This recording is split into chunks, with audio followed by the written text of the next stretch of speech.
Hey everybody, Alexa here at East Nashville Community Acupuncture. It's time to ask the acupuncturist, and I'm with Trey today.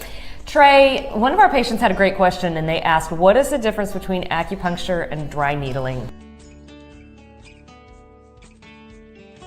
So for people who haven't heard the term dry needling is a term that is used by health practitioners such as physical therapists and chiropractors to describe a technique involving muscle stimulation using a needle. The reason why it's called dry needling is because nothing is injected, as opposed to wet needling where something's injected.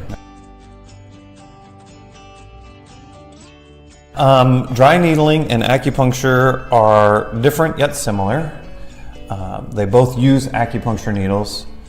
However, dry needling is much more just muscular. I'm going to find the spot and strong stimulation to get the muscle to spasm or release. Acupuncture, we don't use super strong stimulation, and we base it on our channel theory and where the points are, and it's much more specific. Yes, the tool is the same. Both acupuncture and dry needling use a solid filiform needle. So the tool is the same, yes. The technique is different, and I feel like the theory is different. The theory is very much different. Patients here who've had dry needling elsewhere, we don't practice that here, talk about how strong it is, and it can be quite uncomfortable. Yes, that's another difference, is that acupuncture generally isn't painful. Nope. Dry needling can be quite stimulating and uncomfortable. Yes. Yeah. Yeah, and the sensation will be different. Yes, yes. And coming to get acupuncture and doing head to toe acupuncture, arms and legs acupuncture is going to be a different experience altogether in what your body feels versus having dry needling just in a specific area like your neck or shoulders where they do really strong stimulation to get the muscle to do what they want it to do.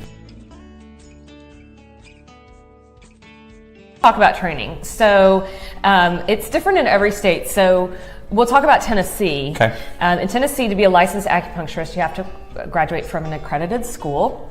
And that involves, it's a 3-year master's degree, and you have to do over 700 hours just in classroom training on acupuncture theory.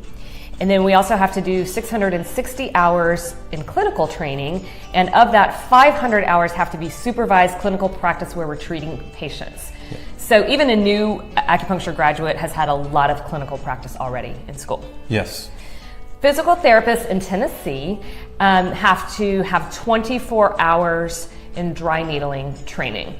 So it's a big difference in the number of hours. Yes.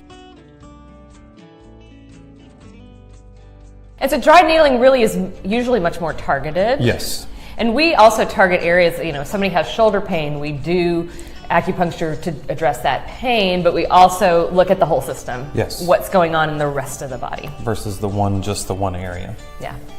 So that's acupuncture and dry needling. Thanks everybody. Bye.